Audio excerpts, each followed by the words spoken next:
എന്നോട് വഴക്കൊന്നും വിചാരിക്കണ്ട. ശാന്തടത്തി പറഞ്ഞപ്പോഴാ ഞാൻ അറിഞ്ഞ പാടെ ഞാൻ അവന്മാർക്കിട്ട് നല്ല പെടയും പഠിച്ചു. ആ കൂട്ടും ഇനിയും വേണ്ടെന്ന് വെച്ചു. നിന്നെ തൊട്ടാ ഞാൻ സഹിക്കൂടാ. ചെറുപ്പത്തിൽ ഇത്തിരി കുറുമ്പ് കാണിച്ചിട്ടുണ്ടെങ്കിലും ഒരുമിച്ച് വളർന്നവരല്ലേടാ നമ്മള്. ശരിക്കും തല്ലിയ അവന്മാരെ? തല്ലിയാന്ന ഇനി അവന്മാരെ നിന്റെ നേരെ നോക്കൂല. അവന്മാർക്ക് അത് കിട്ടിയ പോരാ. ആ വായി നോക്കിയാൽ കടപ്പുറത്ത് തൂറായിരിക്കുമ്പോ ഞണ്ടൊന്ന് ഇറുക്കണം. എന്നിട്ട് അവന്മാരെന്നെ കുനിഞ്ഞു നോക്കട്ടെ ആണാണോ പെണ്ണാണോ എന്ന്. അതൊക്കെ പോട്ടെ, മാലു എന്നെ കുറിച്ച് വല്ലതും പറയാറുണ്ടോ? അവർക്കൊക്കെ നല്ല അഭിപ്രായടോ. അപ്പൊ അവക്ക് എന്നെ ഇഷ്ടാണോ? അങ്ങനെ പറഞ്ഞിട്ടൊന്നുമില്ല. എങ്കിൽ നീ അവളോടൊന്ന് ചോദിക്കടാ, എന്നെ കല്യാണം കഴിക്കാൻ അവർക്ക് ഇഷ്ടാണെന്ന്.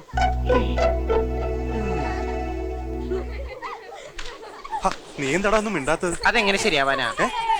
അല്ല, ഈ തൊറയിൽ ആശാൻ സമ്മതിക്കോ?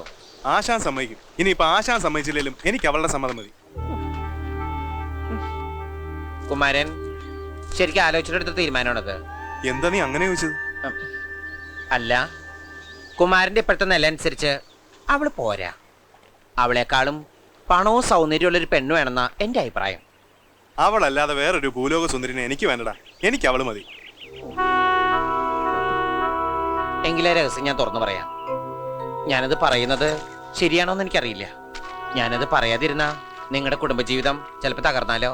എന്താടാ? മാലു ഒരു മഹാരോഗത്തിന്റെ അടിമയാണ്. മാലുവിന്റെ മുട്ടാലിന്റെ മുകളില് 4 വരട്ടി ചോറിയുണ്ട്. അത് നീ എങ്ങനെ കണ്ട്? തൊങ്കിച്ചാടി കളിച്ചപ്പോ പിന്നെ എപ്പോഴും ഇങ്ങനെ മാതികൊണ്ട് നടക്കണ മനസ്സിലാവില്ലേ? പകരണം നല്ല അസല് വരട്ടി ചൊറിയാ. കല്യാണം കഴിഞ്ഞാൽ കെട്ടിയോളൂ കൂടി മാതികൊണ്ട് നടക്കേണ്ടി വരും. ഞാൻ പറഞ്ഞില്ല എന്ന് വേണ്ട. ഒരു ചൊറിയത്തെ കുമാരന് ഭാര്യയാക്കേണ്ട കാര്യമുണ്ടോ? അല്ല, ആലോചിക്കാൻ കുമാരന് ഇനി സമയമുണ്ട്. അതൊന്നും സാരമില്ല. എന്നെ കെട്ടാൻ അവർക്ക് ഇഷ്ടമാണോ നിനക്കൊന്ന് ചോദിക്കാൻ പറ്റുമോ? ഞാൻ ചോദിക്കാം.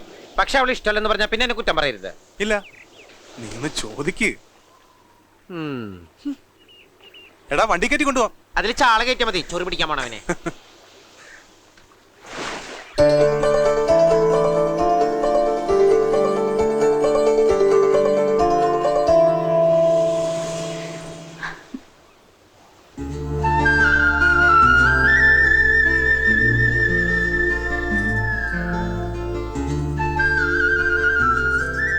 ഭദ്ര പറഞ്ഞ് അന്വേഷിച്ചെന്ന്. ഒരു കാര്യം ചോദിക്കാൻ വേണ്ടിട്ടാ. എന്താ? മനസ്സിലുള്ളത് എന്തായാലും നീ എന്നോട് തുറന്നു പറയണം. കുമാരൻ എന്നോട് ഒരു കാര്യം പറഞ്ഞു. അയാൾക്ക് നിന്നെ കല്യാണം കഴിക്കാൻ ഇഷ്ടമാണെന്ന്. കുമാരേട്ടൻ അങ്ങനെ പറഞ്ഞാ? ശരിക്കും പറഞ്ഞതാ. എന്നിട്ട് നീ എന്ത് പറഞ്ഞ? ഞാനെന്ത് പറയാൻ? മറുപടി പറയേണ്ടത് നീയല്ലേ.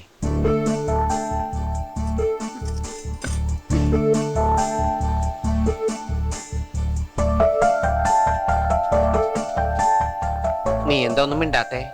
എന്താ നിന്റെ അഭിപ്രായം? കുമാരൻ നല്ല കാശുള്ള ആളല്ലേ. ഈ തുറയിൽ സിലിക്കിന്റെ കുപ്പായിടുന്നത് അയാൾ മാത്ര. പിന്നെ അയാളുടെ മസിലി കണ്ടോ? നല്ല ചാളത്തടി പോലെ ഇരിക്കും. കാര്യം ആള് വൃത്തികെട്ടവനാണെങ്കിലും നല്ല മനുഷ്യനാ. എന്താ, നിനക്ക് അയാളെ കെട്ടാൻ ഇഷ്ടാണോ? ഇഷ്ടമാണ്. എന്താ എന്താ നിന്റെ മുഖം മാറിയ? ഒന്നുമില്ല. നിനക്ക് ഇഷ്ടമല്ലെന്ന് പറയുന്ന ഞാൻ കരുതി. കുമാരേട്ടൻ എന്താ കുഴപ്പം? നീ പറഞ്ഞ പോലെ നല്ല കാശുള്ള ആള്, ആര് വന്നാലും നല്ല ഇടി കൊടുക്കണ ആള്, എന്നെ ആള് നല്ല പൊന്നു പോലെ നോയിക്കോളും. ഇതിൽ കൂടുതൽ ഒരു തുറയിലെ പെണ്ണിന് എന്താ വേണ്ടേ? ശരിയാ. ശരിയാണോ? ശരിയാണോ? ശരിയാണോടാ? ഞാൻ ആളുടെ കൂടെ പോണോ? മാലു വെറുതെ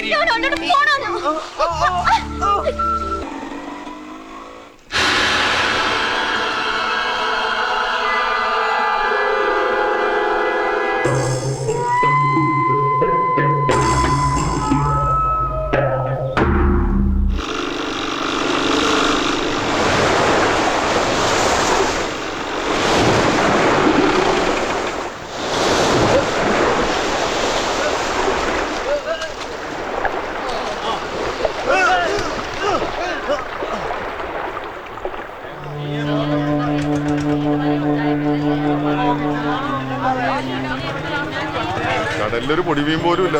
കടല് കരിഞ്ഞു കിടക്കാണ്. ഇന്നത്തെ കാര്യമില്ലടി. ഒരു വെള്ളത്തിലും മീനില്ല. എല്ലാവരും മടങ്ങുകയാണ്. പോവാ.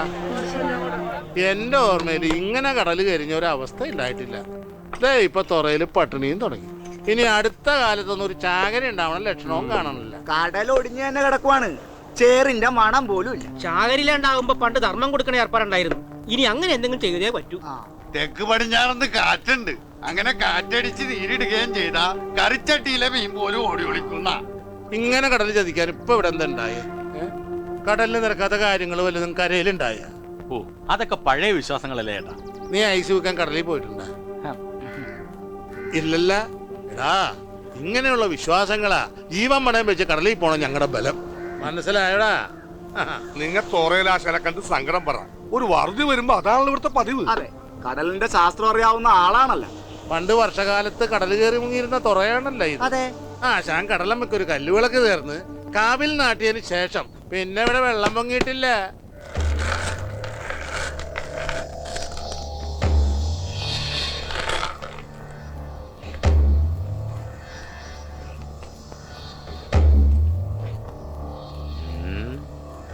കുഴപ്പങ്ങളാണല്ല വെളിപാടാകുന്നത്. എന്താണ് ആശാനെ? കടലമ്മ അപശകനം കാണുന്നു. അപശകനം കാണിക്കണത് തുറ മുഴുവൻ കടലെടുത്തു പോകുന്ന, അല്ലെങ്കിൽ കടല് കനിയാതെ ദാരിദ്ര്യം കൊണ്ട് ആ തുറ മുടിഞ്ഞു പോവും. അതിനിപ്പ കടലമ്മ എന്താ അവസാനം കണ്ടെന്നാ പറയണത്? ഈ തുറയിലെ പുരുഷനും സ്ത്രീയുമല്ലാത്ത നപുംസക ജന്മം. കടലമ്മ കാണുന്ന അപശകനും അവനാണ്, ആണും പെണ്ണും കെട്ട രാധ.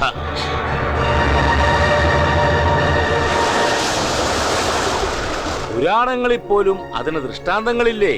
ശിഖണ്ഡിയെ മുൻനിർത്തിയപ്പ ഭീഷ്മ പിതാമഹൻ പോലും ആയുധം താഴെ വെച്ചില്ലേ? ഇവിടെയും കടലമ്മ കനിയാതെ കീഴടങ്ങി നിൽക്കുക.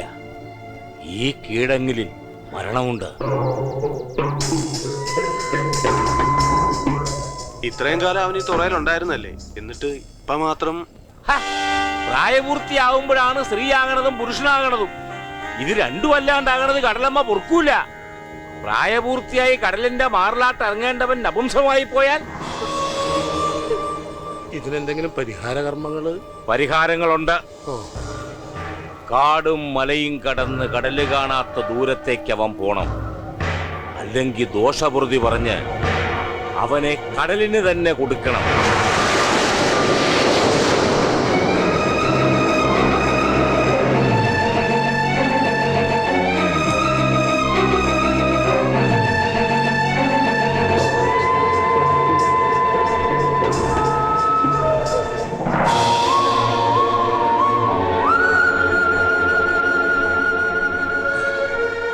ഇനി എല്ലാവർക്കും പോകാം. ഭയങ്കര കഷ്ടായിരുന്നു. ഇനിയിപ്പോ എന്തൊക്കെ ഉണ്ടാവുകയാണ്. എല്ലാവർക്കും പോകാൻ ആശാൻ പറഞ്ഞത് കേട്ടില്ലേ? മാലു, ഇനി ഈ മുറ്റത്ത് നീ കാലുകുത്തരുത്. ജീവൻ വേണേ പൊയ്ക്കോ, ഈ തുറ വിട്ടു പൊയ്ക്കോ. അല്ലെങ്കിൽ ഈ തുറക്കാർ നിന്നെ കടലിലെറിഞ്ഞു കൊല്ലും. ഇതീ കൂടുതൽ ഇനി എന്താടി കേൾക്കേണ്ടത്? കരക്കാര് മുഴുവൻ പറഞ്ഞ കേട്ടില്ലേ അവൻ കാരനോട് തുറമുടിയണെന്ന്? പറയണൊരു പറയട്ടെ, ആർക്കാ പറയാൻ പറ്റാത്തത്? ഇതുവരെ കേൾക്കാത്തൊരു വർത്താനം കൊണ്ട് വന്നിരിക്കണം. കണാരേട്ടാ, കണാരേട്ടൻ അറിഞ്ഞില്ലേ തുറയില് പുതിയ കണ്ടുപിടുത്തം? ഈ തുറക്കാർക്ക് എന്താണ് ഭ്രാന്ത് പിടിച്ച? തുറക്കാരെ പറഞ്ഞിട്ട് എന്തോ കാര്യം? തുറലാശാൻ വെളിപാടായിട്ട് പറഞ്ഞാൽ പിന്നെ അതിനെതിരുണ്ടായിട്ടില്ല. ഓ, തുറയിലാശാൻ പറഞ്ഞ ഇവിടെ എല്ലാവർക്കും വേദവാക്യമാണല്ല. പണ്ട് അങ്ങേരുടെ മെമ്പർ നോക്കി ദീനം വന്ന് കിടന്നപ്പ ചാകൂന്ന് വെളിപാടുണ്ടായില്ലല്ല. കുറച്ചുകൂടി നേരത്തെ കൊണ്ടുവന്നിരുന്നെങ്കിൽ രക്ഷിക്കാന്നായിരുന്നല്ല ഡാക്ടർ പറഞ്ഞത്. ഈ വെളിപാടുണ്ടാണ് കണ്ണന്റെ വെളിപാടുണ്ടായില്ല. അയാള് ഭണ്ഡാര തട്ടിപ്പല്ലടോ. വെറുതെ വേണ്ടാത്തൊന്നും പറയണ്ട. കടലിലെ നിയമം അറിയാവുന്ന ആളാണ്. ഇങ്ങനൊരു കഥ ഉണ്ടാക്കി പറയേണ്ട കാര്യം അങ്ങേർക്കുണ്ട്. അപ്പൊ കണാരേട്ടനും അത് വിശ്വസിച്ചിരിക്കണ? ഒന്നുമില്ലാണ്ട് ഈ കടലിൽ ഇങ്ങനെ കരിയുവാ. അല്ലേ, അരി മേടിച്ചോണ്ട് വരാന്ന് പറഞ്ഞിട്ട് എന്തിയേ? അരി മേടിക്കാൻ ചത്തുപോയതിന്റെ അച്ഛൻ കാശൊന്നുണ്ടാടി. അരി തരേണ്ട കടലിതേ അപ്പുറത്തുണ്ട് എന്ന് ചോദിക്ക്, കൊണ്ട് തരും. വേണ്ടെങ്കി വേണ്ട, എല്ലാരും പട്ടിണി കിടന്ന് ചാകട്ടെ. ചാകട്ടെ. അരി കുറച്ച് ഇവിടെ ഇരിപ്പുണ്ട് കാത്തു. എത്ര നാളെന്ന് വെച്ചാ കട മേടിക്കണത്? നോക്കി നടക്ക. നിന്നെ നോക്കി നടന്നാ ഞാൻ പാലത്തേന്ന് വീഴും. ഓ, ദേ വരണ് തുറമുടിക്കാൻ ജനിച്ചവൻ. അയലന്തരത്തുകാരെ വരെ വെറുപ്പിച്ചിട്ടവൻ വന്നേക്കാണ്. തുറക്കാര് പറയണ മുഴുവനും കേട്ടിട്ട് എന്തിനാണ് നാണം കെട്ടവനെ പിന്നെ ഈ തുറയും തണ്ടി നടക്കണത്? ഓടെ പോയി വല്ല കടലിൽ ചാടി ചാക്.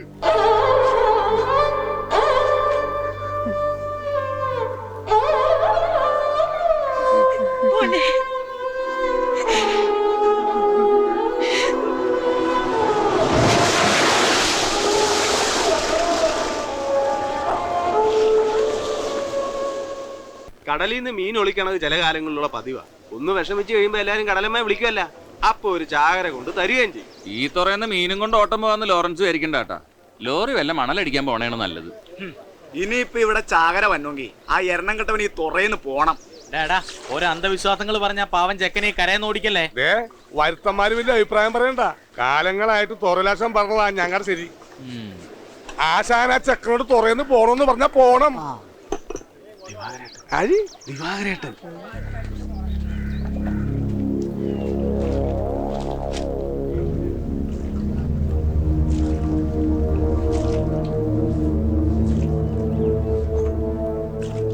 ഒരു ചായ. പാലില്ല. കട്ടൻ ചായ മതി. അതെ, ദിവാരനൊന്നും തോന്നരുത്. തുറയിൽ ആശാന്റെ വാക്ക് ധിക്കരിച്ചിരുന്ന ആക്ക് ഈ തുറയൊന്ന് പച്ചവെള്ളമിന് കൊടുത്തിരുന്ന.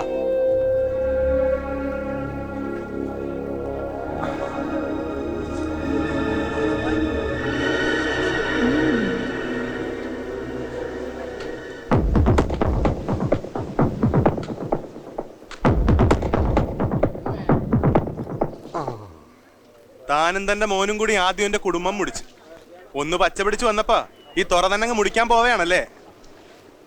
എന്റെ അച്ഛനൊക്കെ ഒന്ന് വലിയ ആണത്തം കാട്ടി ദിവാകരന് ആണും പെണ്ണും കെട്ടൊരു സന്താനം. ഇനി ഈ ആണും പെണ്ണും കെട്ടവൻ തന്റെ തന്നെ വിത്താണെന്ന് വല്ല ഉറപ്പുണ്ടാ? പോയി പെമ്പർനോത്തിയോട് അന്വേഷിച്ചു നോക്ക്. ചിലപ്പോ വേറെ ആരുടെങ്കിലും പേര് പറഞ്ഞാൽ താനങ്ങ് രക്ഷ.